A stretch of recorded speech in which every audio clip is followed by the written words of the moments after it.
ಮಂಗಳೂರು ಪುರಭವನದ ಬಳಿಯಲ್ಲಿ ನಡೆಯುತ್ತಿರುವ ಪಾದಚಾರಿ ಅಂಡರ್ಪಾಸ್ ಕಾಮಗಾರಿ ಮುಂಗಾರು ಮಳೆಗೆ ಮುನ್ನ ಮುಕ್ತಾಯಗೊಳ್ಳುವ ನಿರೀಕ್ಷೆ ಇದೆ. ಮಂಗಳೂರು ಸ್ಮಾರ್ಟ್ ಸಿಟಿ ಲಿಮಿಟೆಡ್ ಈ ಕಾಮಗಾರಿಯನ್ನು ನಿರ್ವಹಿಸುತ್ತಿದೆ.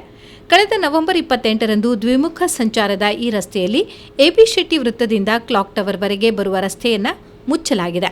ಕ್ಲಾಕ್ ಟವರ್ನಿಂದ ಎಬಿ ಶೆಟ್ಟಿ ವೃತ್ತದವರೆಗೆ ಏಕಮುಖ ವಾಹನ ಸಂಚಾರ ಚಾಲ್ತಿಯಲ್ಲಿದೆ. ಕಾಮಗಾರಿ ನಿಧಾನಗತಿಯಿಂದ ಸಾಗುತ್ತಿದ್ದು ಇದುವರೆಗೆ ಅಗೆಯುವ ಕಾರ್ಯದ ಹೊರತು ಸಿವಿಲ್ ಕಾಮಗಾರಿ ಆರಂಭಗೊಂಡಿಲ್ಲ.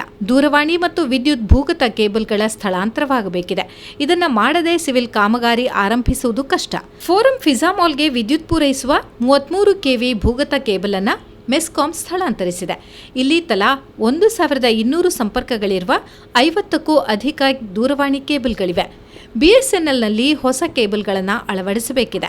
ಕಾರ್ಯಾಚರಿಸುತ್ತಿರುವ ದೂರವಾಣಿ ಬ್ರಾಡ್ಬ್ಯಾಂಡ್ ಸಂಪರ್ಕಗಳಿಗೆ ಧಕ್ಕೆ ಆಗದಂತೆ ಇಲ್ಲಿ ಕೇಬಲ್ಗಳ ಅಳವಡಿಕೆಗೆ ದೂರಸಂಪರ್ಕ ಇಲಾಖೆ ಅಣಿಯಾಗಿದೆ.